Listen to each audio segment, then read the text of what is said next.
그는 배가 고파서 무엇을 좀 먹고 싶은 생각이 들었다. 사람들이 음식을 장만하는 동안에 베드로는 무아지경으로 빠져들어갔다. 그는 하늘이 열리고 큰 보자기 같은 그릇이 내 귀퉁이에 끈이 달려서 땅으로 내려오는 것을 보았다. 그 속에는 네 발 달린 온갖 짐승들과 땅에 기어다니는 것들과 공중의 새들이 골고루 들어있었다. 그때에 베드로야, 일어나서 잡아먹어라 하는 음성이 들려왔다. 베드로가 대답하였다. 주님, 절대로 그럴 수 없습니다. 저는 속되고 부정한 것은 한 번도 먹은 일이 없습니다. 두 번째로 음성이 다시 들려왔다. 하나님께서 깨끗하게 하신 것을 속되다고 하지 말아라. 이런 일이 3번 있음 뒤에 그 그릇은 갑자기 하늘로 들려 올라갔다. 베드로는 자기가 본 환상이 대체 무슨 뜻일까 하면서 속으로 어리둥절하고 있는데 마침 고넬료가 보낸 사람들이 시몬의 집을 찾아서 문 앞에 이르렀다.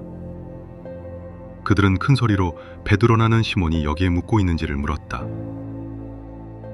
베드로가 그 환상을 곰곰이 생각하고 있는데 성령께서 그에게 말씀하셨다. 보아라, 사람들 셋이 와서 너를 찾고 있다. 일어나서 내려가거라. 그들은 내가 보낸 사람들이니 의심하지 말고 함께 가거라. 그래서 베드로는 그들에게 내려가서 보시오, 내가 당신들이 찾고 있는 사람이요. 무슨 일로 오셨소? 하고 물었다. 우리에게는 만나기 두려워하는 이들이 있습니다. 미국에 처음 와서 영어를 못할 때는 주문하는 것이 두려워서 점원, 클럭을 만나는 것이 두려웠습니다. 처음 와서 하이스쿨 카페테리아에서 런치를 주문할 때 뭘 원하는지 말할 줄 몰라서 앞에 학생이 말한 다음에 Me too 라고 해서 미국 도착한 후에 몇 개월 동안 항상 제 메뉴는 제 앞에 학생이 시킨 것과 똑같은 것이었습니다. 제가 항상 Me too를 하니까 너무 지겨워서 좀 메뉴를 바꿔야겠다. 그래서 그 다음부터는 Can I have a same thing? Same thing으로 먹었습니다. 처음으로 서브웨이 샌드위치 가게에 간 날을 아직도 기억합니다. 제 차례가 되자 점원이 White or wheat? 이렇게 물어봤습니다. 저는 이게 무슨 말인지 도저히 알 수가 없어서 답 없이 가만히 서 있었습니다. 그러자 점원이 다시 물었습니다. White or wheat? 저는 이번에도 가만히 서 있었습니다. 그러자 점원이 좀 짜증이 났는지 목소리를 높여서 White or wheat, sir? 이렇게 물었습니다. 뭐라도 말을 해야 될 것 같아서 이렇게 말했습니다. Yes. 얼굴이 화끈거리고 어찌 해야 될지 모를 때 제 뒤에 서 있던 누군가 상황을 이해하고 저를 구해줬던 기억이 납니다. 하이스쿨 때 여전히 영어를 잘 못하면서 처음으로 잡을 잡아서 시작했던 기억이 납니다.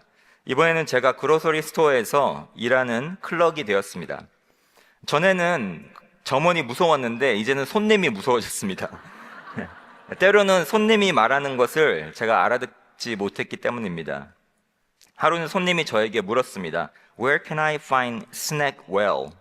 지금은 그 브랜드를 제가 알지만 그때는 무슨 말인지 몰랐습니다. 그 제품이 뭔지 모르니까 가게 어디에 그것이 있는지도 몰랐습니다. 그래서 제가 위기를 피하려고 이렇게 말했습니다. Just a moment. 이렇게 말하고 제가 물건을 찾으러 가는 척하면서 아이를 뒤로 가서 숨어 있었습니다. 숨어서 손님을 지켜보니까 이렇게 제가 돌아오지 않으니까 이상하게 생각하고 자리를 떠서 다른 곳으로 이동하는 것을 보았습니다. 우리에게는 마주치면 불편한 이들이 있습니다. 가끔 길에서 도움을 구하는 이들을 만나면 불편해집니다.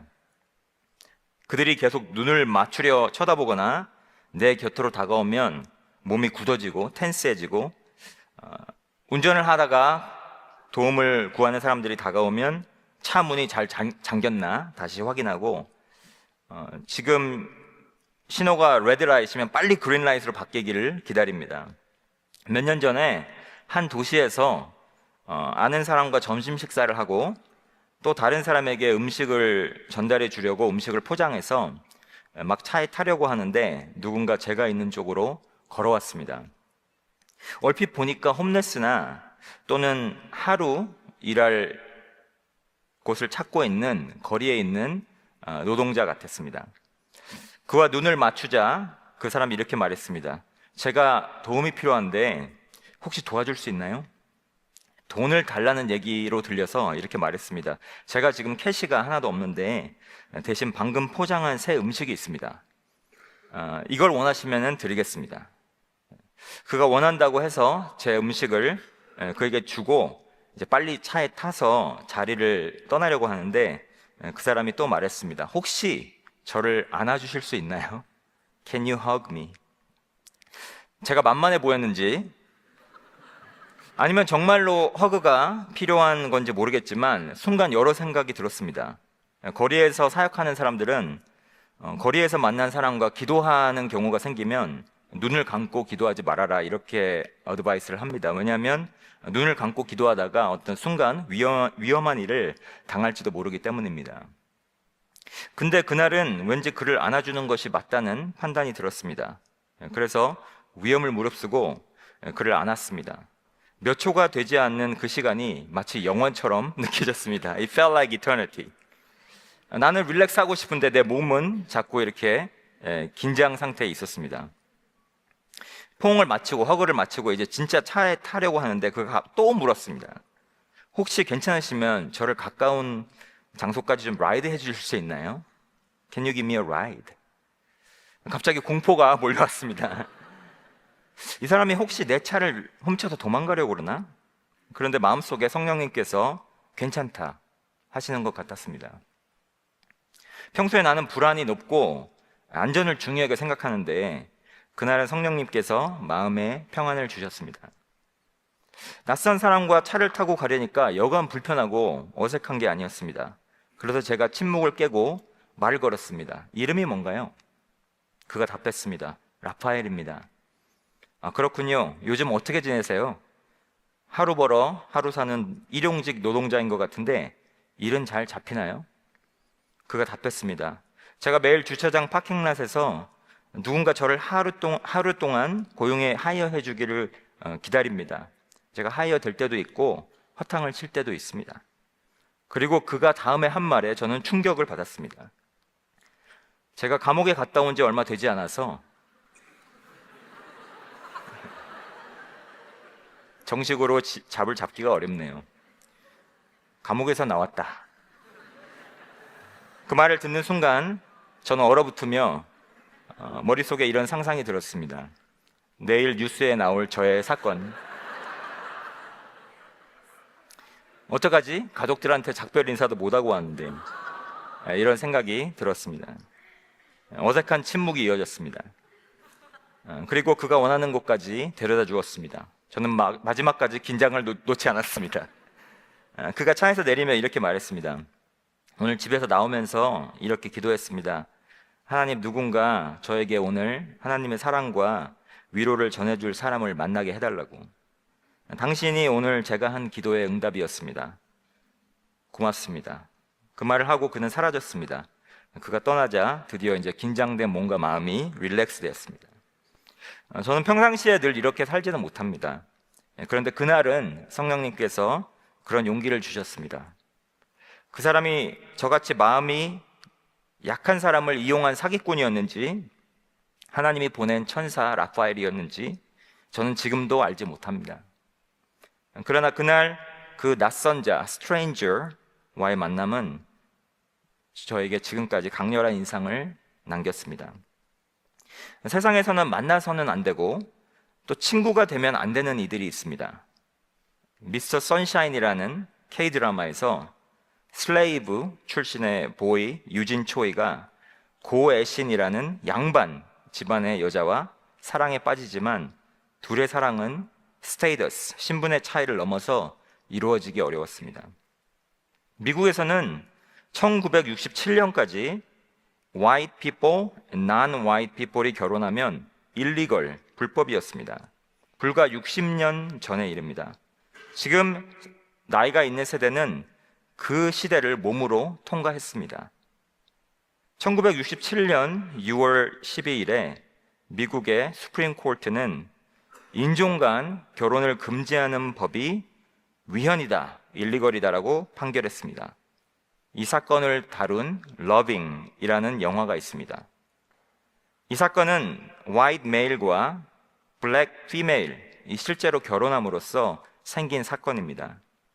1967년에 이 법이 일리걸이라고 판결이 되었지만 사우스캐롤라이나에서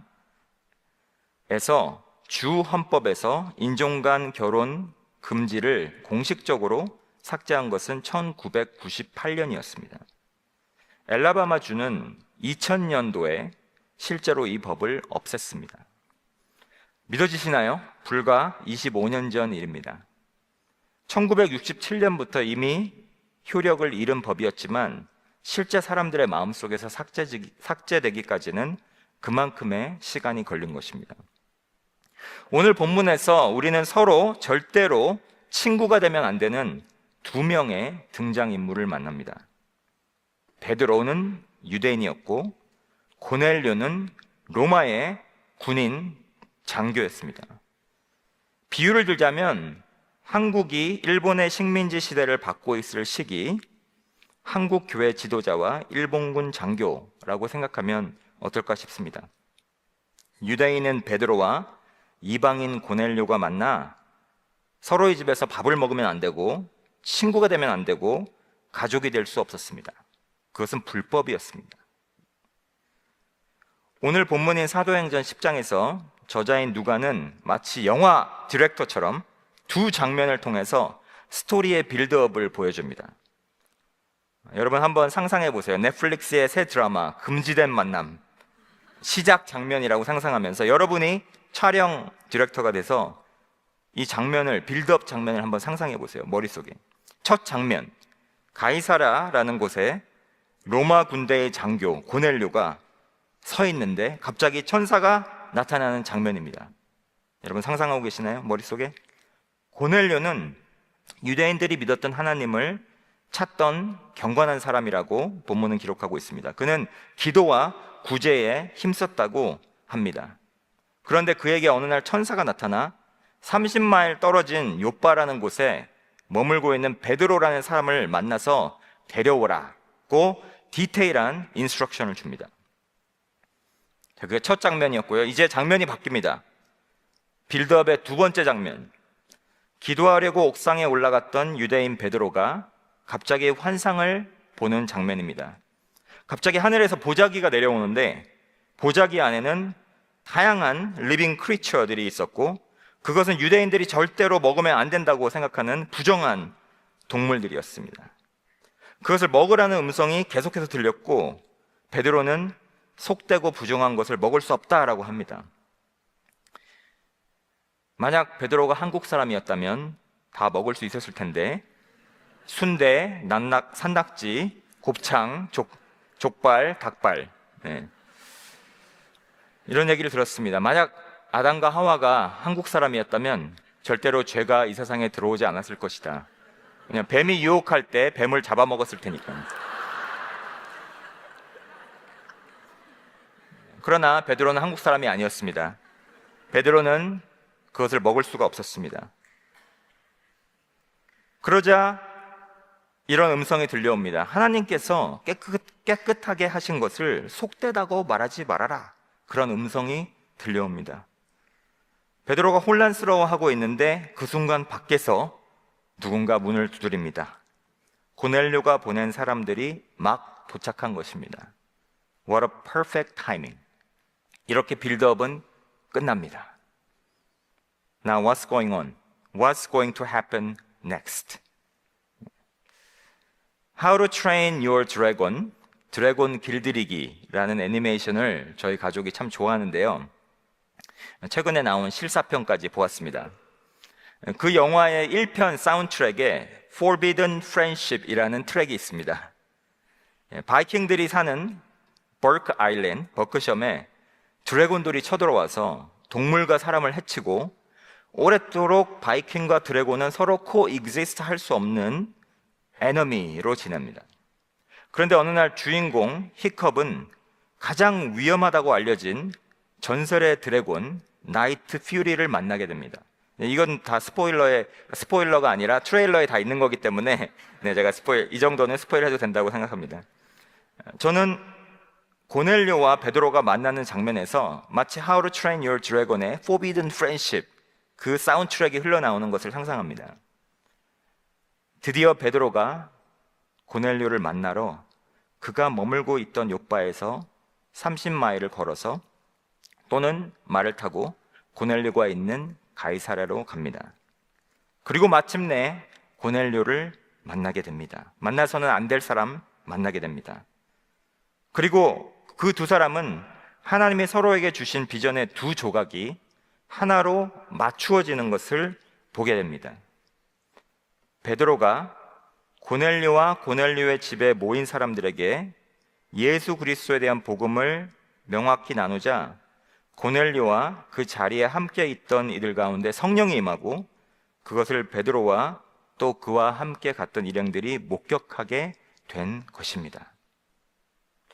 이 본문을 보면 하나님을 찾던 이방인, 난 크리스찬 이방인을 고넬료를 구원하시기 위해서 하나님께서 선교사인 베드로를 보내신 것처럼 보입니다. 그것도 맞지만 그건 이야기의 반쪽에 불과합니다. 이야기의 또 다른 반쪽은 요즘 말로 레이시스트였던 그리고 에트노센트릭했던 민족주의자였던 베드로가 고넬료를 통해 컨버트 되는 사건입니다. 회심하는 사건입니다. 베드로는 이미 그리스도를 만나 회심한 사람이었지만 그의 월드뷰는 하나님 나라의 관점으로 아직 온전히 바뀌지 않았던 것입니다. 그래서 베드로도 고넬료를 만나서 회심해야 했던 것입니다. 이 사건에서는 모두가 회심하고 모두가 변합니다. 우리는 성교란 하나님이 없는 곳에 가서 하나님을 전하는 것이라고 생각합니다. 그러나 하나님이 안 계신 곳은 없습니다. 하나님께서 이미 일하고 있지 않은 곳은 전 세계에 한 군데도 없습니다. 성교는 하나님이 이미 계신 곳에서 하나님이 이미 하고 계신 일에 동참하도록 우리가 초청받는 사건입니다. 오늘 본문에서 이방인 고넬료는 온전한 구원의 지식을 얻고 회심하지만 베드로, 이미 크리스천이었던 베드로 역시 온전한 하나님 나라의 관점으로 미셔널 컨버전을 하게 됩니다. 선교적 회심을 하게 됩니다. 오늘 이야기에서 큰 그림을 갖고 일하시는 분도 하나님이시고 비전의 일부를 각기 다른 등장인물에게 전해주시는 분도 하나님이시고 그리고 이야기를 완벽한 타이밍으로 완성해 가시는 분도 하나님이십니다. 하나님은 세계 모든 곳에서 계속해서 서로 만나면 안 되는 이들이 만나도록 초청장을, 인비테이션을 보내고 계십니다. 그러나 우리는 너무 자주 하나님이 우리 편이고 우리 안에만 계시다고 생각하기에 우리 밖에 있는 하나님을 찾고 만나는데 큰 관심을 두지 않습니다. 나와 다른 사람들과 단절된 채로 오래 지내면 상대에 대해서 이그노런트하게 되고요. 상대에 대해서 무지하면 그들에 대한 fear가 생깁니다. stranger, 낯선 자, 아직 나에게 알려지지 않은 사람을 말합니다. 성경적인 환대는 낯선 이에 대한 사랑, love of stranger를 의미하지만 이 반대말은 낯선 자에 대한 혐오, fear of stranger, 우리가 잘 아는 xenophobia가 됩니다. 고넬료가 보낸 사람들이 베드로가 머물던 집에 도착해서 베드로를 찾자 성령이 이런 인스트럭션을 줍니다. 일어나서 내려가라. 그들은 내가 보낸 사람들이니 의심하지 말고 함께 가라. 성령의 지시에 따르려면 베드로는 두려움을 넘어서 낯선 자들과 함께 가이사랴로 가서 이방인 고넬료를 만나야 합니다. 그가 낯선 곳에서 낯선 자를 만나는 것에 대해서 의심하고 두려워하고 머뭇거리는 것을 하나님이 아셨기에 이런 말씀을 하셨을 것입니다. 저는 한 가지 질문을 합니다. 하나님은 왜 고넬료에게 베드로가 있는 곳으로 가라고 하지 않으시고 굳이 베드로를 고넬료에게 보내셨을까? 이것은 저의 추측입니다. 그 당시 유대인들이 이방인과 함께 할 수 없다고 확신한 부분은 이방인이 속되고 부정하다라는 건데, 그 부분들은 이방인들은 서컴시전을 받지 않았고 율법이 유대인들에게 그 많은 음식을 먹고, 유대인의 입장에서 보면은 이 사람들은 불법, 일리걸한 행위를 하는 사람들이었기 때문에 함께 어울려서는 안 되고 함께 밥을 먹으면 안 되는 것이었습니다. 만약 고넬료가 베드로가 있던 요바로 오면 베드로는 여전히 호스트가 됩니다. 그리고 고넬료는 게스트가 됩니다. 보통 호스트는 더 많은 컨트롤, 통제력을 갖게 됩니다. 음식도 자기가 정할 수 있고 웰컴을 하는 방식도 자기가 정할 수 있습니다. 그런데 만약 베드로가 고넬료가 있는 데로 가면 베드로는 더 이상 호스트가 아니라 게스트가 됩니다. 그리고 많은 통제력을 잃게 됩니다. 부정한 음식을, 자기가 절대로 먹어서는 안 되는 음식을 대접받을 수도 있습니다. 훨씬 더 리스크가 하이 리스크 인바이러먼트이 되는 것입니다. 낯선 일을 통한 샬롬을 경험하려면 우리는 관문을 통과해야 되는데, 그것이 바로 자신에게 안전하고 익숙한 장소를 떠나서 더 이상 많은 것을 통제할 수 있는 호스트가 아니라 게스트가 되는 것입니다. 내 경계, 바운더리 밖에 누군가를 만나는 것은 낯선 곳으로 가서 낯선 일을 만나서 낯선 방식으로 낯선 음식을 먹는 것입니다. 내가 상대를 환대할 수 있는 호스트로서의 통제력을, 컨트롤을 상실하고 상대의 환대에 내 몸을 맡겨야 하는 위험이 생깁니다. 우리는 단기 선교를 갈 때조차 우리 방식으로 모든 것을 진행하려고 할 때가 많습니다. 게스트가 되기보다 호스처럼 행세하려고 할 때가 많습니다. How to Train Your Dragon에서 주인공 히컵은 목숨을 잃을 각오를 하고 가장 위험하다고 알려진 전설의 드래곤 나이트 퓨리에게 다가갑니다. 한 발씩 한 발씩 먼 거리에서 close proximity, 근거리로 피부와 피부가 닿을 만큼 가까이 나아갑니다.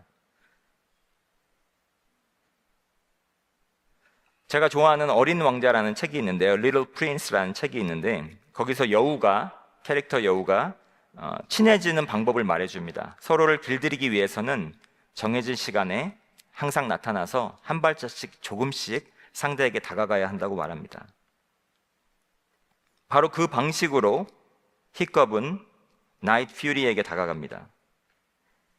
그리고 만남이 이루어집니다. 그 전설의 드래곤이 사람들에게 제대로 알려지지 않았을 때는 나이트 퓨리라는 무시무시한 이름으로 알려졌지만, 히컵은 가까이서 클로스 프락시미티에서 드래곤을 보고 투슬레스라는 아주 스윗한 이름을 붙여줍니다. 편견, 바이어스가 아닌 이름을 부름으로써 서로를 알게 되는 것이 낯선 자, 스트레인저가 친구가 되는 첫 과정입니다. 여러분, 만약 혹시 백인 경찰관은 대부분 인종차별주의자다라고 생각하신다면 내가 이름을 아는 백인 경찰관 친구가 생기도록 기도하십시오. 길에서 흑인을 마주치는 것이 무섭다면 내가 이름을 아는 흑인 친구가 생기길 기도하세요. 만약 난민, 동성애자, 무슬림, 공화당 지지자, 민주당 지지자가 무섭다면 그들 중 내가 이름을 아는 친구가 생기기를 기도해 보십시오. 다시 성경으로 돌아갑니다. 마침내 위험을 무릅쓰고 고넬료의 집에 들어간 베드로는 이렇게 말합니다.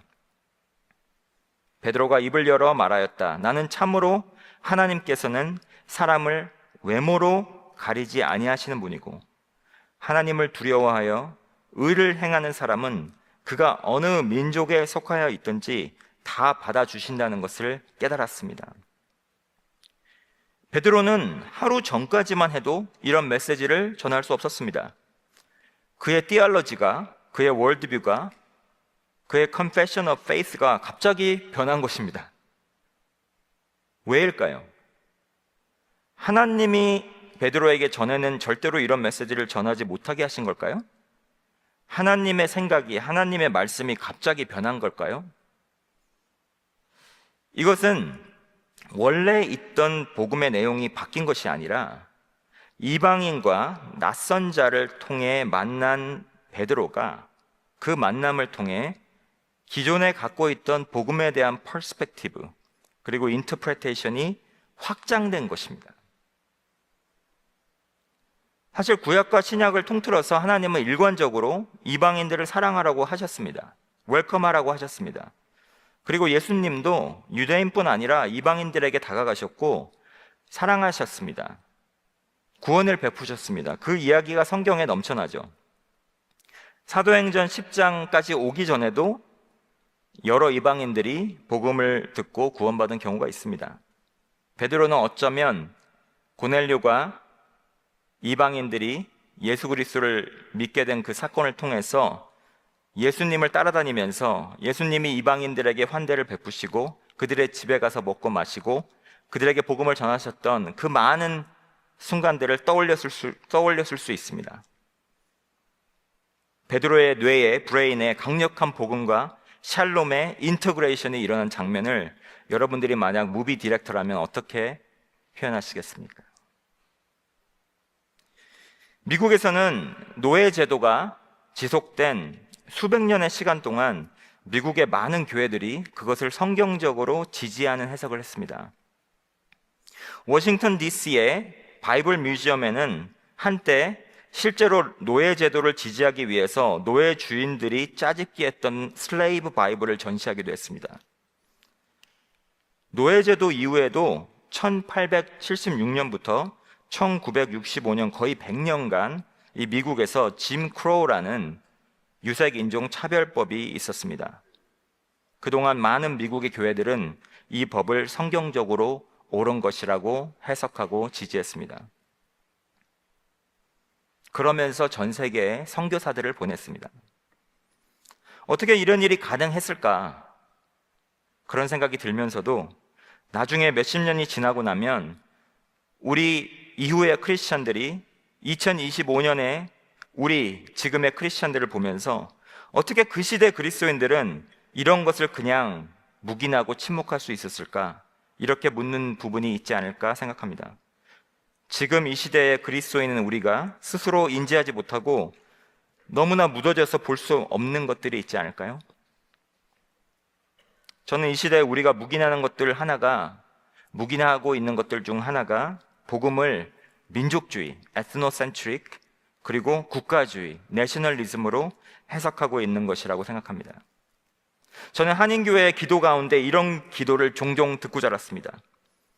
하나님께서 우리 민족을 특별히 사랑하셔서, 심지어는 한국 민족이 God's chosen people인데 우리가 조선 사람들이라 God's chosen 조선 사람들이라 라는 웃지 못할 이야기까지 들었습니다. 우리가 주님을 열심히 믿어서 경제 성장을 이루고 K-팝, K-드라마, K-푸드, K-뷰티가 전 세계적으로 유명해지고 이제 선교사도 엄청나게 많이 보내는 민족이 되었습니다. 기도는 그렇게 이어집니다. 그런데 이제 우리가 깨어서 기도하지 않으면 이제 우리에게 주어졌던 이 촛대가 다른 민족에게 옮겨질 것입니다. 이런 말을 들으면 저는 선교사이지만 100% 동의할 수 없습니다. 하나님은 한국 민족을 사랑하십니다. 아멘. 그러나 다른 민족들보다 더 특별히 사랑하지는 않으십니다. 내가 속한 나라, 내가 속한 민족, 내 정치적인 성향, 그 안에 하나님을 두고 하나님이 내 편인 양 컨트롤하는 것은 심각한 우상 숭배입니다. 그것을 통해 역사 속 수많은 악이 일어났고 전쟁이 일어났고 지금도 일어나고 있습니다. 하나님이 내 편이면 그 어떤 악도 justify 될 수 있습니다. 그 누구도 적으로 간주할 수 있습니다. 그리고 폭력으로 제거할 수 있습니다. 우리는 이것을 역사 속에서 종종 봐왔고 지금도 보고 있습니다. 그래서 우리에게는 한 번의 회심, 컨버전이 아니라 지속적인 회심이 필요합니다. 그렇지 않으면 우리는 진정한 샬롬을 경험할 수 없습니다. 베드로는 고백합니다. 사도행전 10장 36절에서 이렇게 고백합니다. 하나님께서는 이스라엘 자손에게 말씀을 보내셨는데 곧 예수 그리스도를 통하여 평화를 전하셨습니다. 예수 그리스도는 만민의 주님이십니다. 하나님께서 이스라엘 자손에게 보낸 오리지널 말씀, 그 말씀은 예수 그리스도를 통하여 샬롬이 이 땅에 임한다는 것이었습니다. 그리고 그 샬롬의 결과는 예수 그리스도가 한 종족이나 민족이나 인종의 하나님이 아니라 만민의 주님이 되신다는 진리였습니다. 너무나 당연한 이 고백과 선포를 위해서 하나님께서는 베드로를 고넬료와 만나게 하신 것입니다. 이 고백은 결코 쉽게 내뱉을 수 있는 것이 아닙니다. 예수 그리스도는 평화의 왕입니다. 샬롬의 왕입니다. 평화와 샬롬은 분리와 분열, 차별과 억압으로 결코 얻어지지 않습니다. 인종, 민족, 신분으로 쪼개진 세상에서 똑같이 인종, 민족, 신분으로 쪼개진 교회는 결코 이 세상에 샬롬을 가져올 수 없습니다. 지금 교회의 상태로는 그리스도는 만민의 주님이라고 선포할 수 없습니다. 저는 저를 포함한 우리 모두가 이 아침에 회심하기 원합니다. 여러분이 마지막으로 회심한 적이 언제입니까? 충격을 받을 만큼 내가 그걸 왜 몰랐지? 어떻게 그걸 모르고 여태까지 크리스찬으로 살 수 있었지? 라고 고백하면서 죄를 회개한 적이 마지막으로 언제입니까? 성경을 읽으며 기도하며 누군가의 만남을 통해 강의나 설교를 통해서 회심한 적이 마지막으로 언제입니까? 여러분, 이단에 빠진 사람을 만나본 적이 있나요? 저는 한때 적극적으로 이단에 빠진 사람들을 전도하려고 노력한 적이 있습니다. 그런데 이단에 빠진 이들의 특징은 열린 마음으로 대화가 불가능하다는 것입니다. 한 번은 저를 전도하러 온 이단에 빠진 사람을 제 집으로 초청했습니다. 이렇게 말했습니다. 만일 당신들이 하는 얘기가 정말 합리적이라면 나는 마음을 열고 들을 테니까 당신도 내가 하는 말을 마음을 열고 들어주세요. 그리고 대화합시다. 그들은 동의하는 척했지만 끝까지 제 말은 듣지 않고 그들의 일방적인 주장만 앵무새처럼 되풀이했습니다. 제가 짜증을 내면서 약속이 다르지 않냐? 그러자 그들은 곧 떠났습니다. 그들에게 다시 전화를 걸어서 당신들이 나를 전도하려 한다면 이렇게 쉽게 포기할 수 있냐? 이렇게 일방적으로 주장하면 안 되지 않냐? 이건 비인격적이지 않냐? 하면서 계속 전화를 걸었더니 그 다음엔 전화를 받지도 않았습니다. 때로는 우리가 사회에서 그런 임프레션을 주지 않나 싶습니다. 그리스도인 또는 복음주의자라고 하면 무엇을 지지하는가 보다 무엇을 반대하는가로 더 알려져 있지 않습니까? Are we known for what we are for or what we are against of? 저는 16살 때 가족 이민으로 미국에 왔습니다. 한국에서 고1을 마치고 하루아침에 미국에 온 저는 투명 인간이 된 것 같습니다. Invisible person이 된 것 같았습니다. 수업 시간에 아무것도 이해하지 못한 채 하루 종일 앉아 있었고 아무도 저에게 말을 걸지 않아서 무척 외로웠습니다. 그러다 방문한 한인교회는 저에게 천국과 같았습니다. 한인교회에서 예수님을 믿게 된 저는 학교 가는 시간을 제외한 거의 모든 시간을 교회에서 살다시피 했습니다. 교회 가면 친구들이 있었고 한국어로 편하게 소통할 수 있었고 한국 음식이 있었고 안전함과 소속감을 센스 오브 빌롱잉을 느낄 수 있었습니다. 그리고 크리스천이 되고 나서 매년 중남미로 단기 선교를 가게 되었습니다. 처음에는 멕시코, 과테말라 같은 중남미로 가는 것이 좋았는데 점점 불편한 마음이 생기기 시작했습니다. 일주일간 단기 선교로 중남미에 가서 현지인들을 섬기고 발도 닦아주고 축복송도 불러줬는데 미국으로 돌아와서 똑같은 중남미 분들이 내 옆에 있을 때는 저는 그들에게 아무 관심도 눈길도 주지 않았습니다. 더 이상한 것은 한인교회 안에 집사님들이 운영하시는 가게에 중남미 분들이 직원으로 일을 많이 했는데 그들에게 교회 집사님들은 야 아미고 이런 거 와서 좀 날라라 하면서 반말이나 그들의 언어나 심지어 영어도 아닌 한국말로 명령을 하는 것을 보고 의아했습니다. 왜 똑같은 사람들인데 그들이 선교지에 있을 때는 굉장히 잘해두다가 우리 곁에 있을 때는 이렇게 함부로 대하는지 이상했습니다.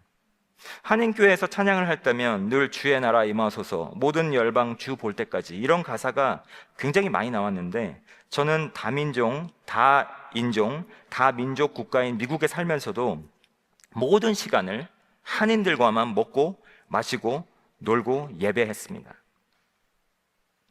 15년 전에 하나님께서 저를 선교로 부르시는 것 같아서 막연히 해외 선교라고 생각했습니다. 그런데 어느 날 주님께서 저에게 이렇게 말씀하시는 것 같았습니다. 먼 곳으로 나가서 낯선 이들을 사랑하는 것도 좋지만 내가 너를 미국으로 보냈는데 너는 왜 여기서는 낯선 이웃들을 사랑하지 않니? 그때부터 제가 한인 교회 안에만 있으면 도저히 우리 공간으로 오지 않을 것 같은 이들을 일부러 만나러 다녔습니다. 그리고 그들과 함께 예배하고 친구가 되려고 노력했습니다. 예수님께서 사마리아로 일부러 찾아가셔서 당시 도저히 예배의 자리로 초청될 수 없을 것 같았던 그 여인에게 예배에 대한 말씀을 하시고 그 여인은 변화되었습니다. 그래서 저도 몇 년간 제가 일상에서 만날 수 없을 것 같은 홈레스, 유학생, 난민들을 찾아가 함께 예배했습니다. 그리고 8년 전 가족들과 미국에서 가장 다양한 민족이 모여 산다는 곳으로 이사를 하게 되어서 지금까지 다민족 예배 공동체로 다양한 이웃과 함께 지내고 있습니다. 그 시간 동안 다양한 이들을 만나서 함께 밥을 먹고 알아가고 예배하고 같이 공동체로 지내면서 내 안에 깊이 박혀있는 internalized racism, 내면화된 인종주의, 그리고 ethnocentricism, 민족주의를 마주했고 지금도 마주하고 있습니다. 나는 이중 문화를 자유롭게 왔다 갔다 거리며 활약하는 사도 바울과 비슷하다고 생각했는데 다민족들과 함께 지내다 보니까 지금은 머리로만 알고 몸은 잘 따라가지 않는, 그래서 이방인과 밥 먹다가 도망가는 베드로와 더 비슷하다는 생각을 합니다. 진정한 환대는 손님을 고르지 않는 것이다. 이런 멋진 말이 있습니다. 멋진 말이지만 살아내기에는 너무도 어려워서 저는 아직 이 단계까지 나가지 못했습니다. 여러분, 로비에 샬롬 퍼즐이 있죠. 세상에 샬롬이 깨어지고 하나님께서는 우리 모두에게 샬롬을 위한 퍼즐 조각을 하나씩 나눠주셨습니다. 저와 여러분은 베드로와 고넬료처럼 하나님의 샬롬의 비전의 퍼즐 한 조각씩을 쥐고 있습니다. 베드로와 고넬료는 너무 달랐고 만나서는 안 되는 이들이었지만 샬롬의 비전이 완성되기 위해서는 또 다른 퍼즐 조각을 쥐고 있는 사람을 만나야만 했습니다. 아직 내가 만나지 못한, 내가 맞춰야 할 퍼즐 조각을 쥐고 있는 그 사람은 내 경계, 내 바운더리 밖에 있을 수 있습니다. 하나님께서 누구를 만나게 하실지 기대하십시오. 두려움보다 curiosity, 호기심이 커지기를 기대하십시오. 그 순간이 오면 마음을 열고 내 안전한 지역을 떠나서 그가 있는 곳으로 나아가십시오. 호스트가 되기보다 게스트가 되어 보십시오. 그리고 상대 얼굴 속에서 하나님의 형상을 발견할 때까지 가까운 거리에서 그 사람을 바라보고 알아가고 이름을 부르십시오. 저희 가족이 4월에 제주도를 방문했을 때 활짝 피어난 벚꽃과 유채꽃을 바라보았습니다. 얼마나 아름다운지 차를 타고 가다가 길 가운데 멈춰서서 사진을 찍었습니다. In full bloom glory, 모든 깨어진 것이 온전히 회복되어 활짝 피어난 상태가 바로 샬롬입니다. 이 세상에서 벚꽃과 유채꽃은 일시적으로 피고 지지만 영원한 하나님 나라의 샬롬은 지지 않고 사그라지지 않을 것입니다.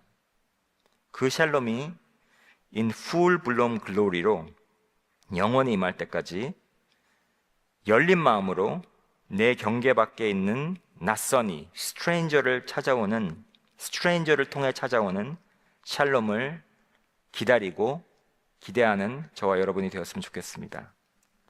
우리 잠깐 눈을 감고 한 30초 정도 소리를 내지 않고 조용히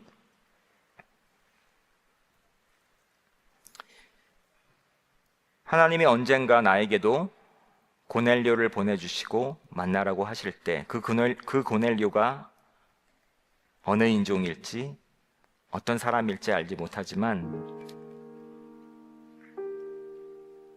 낯선 자를 향한 두려움과 안전함을 놓아야 하는 두려움을 이겨내고 호기심으로 주님이 나에게 보내주시는 하나님 나라의 샬롬, 그 인비테이션에 응답하기 위해서 그 고넬료를 만날 수 있는 용기를 주시도록 잠깐 침묵으로 사일런리 기도하겠습니다.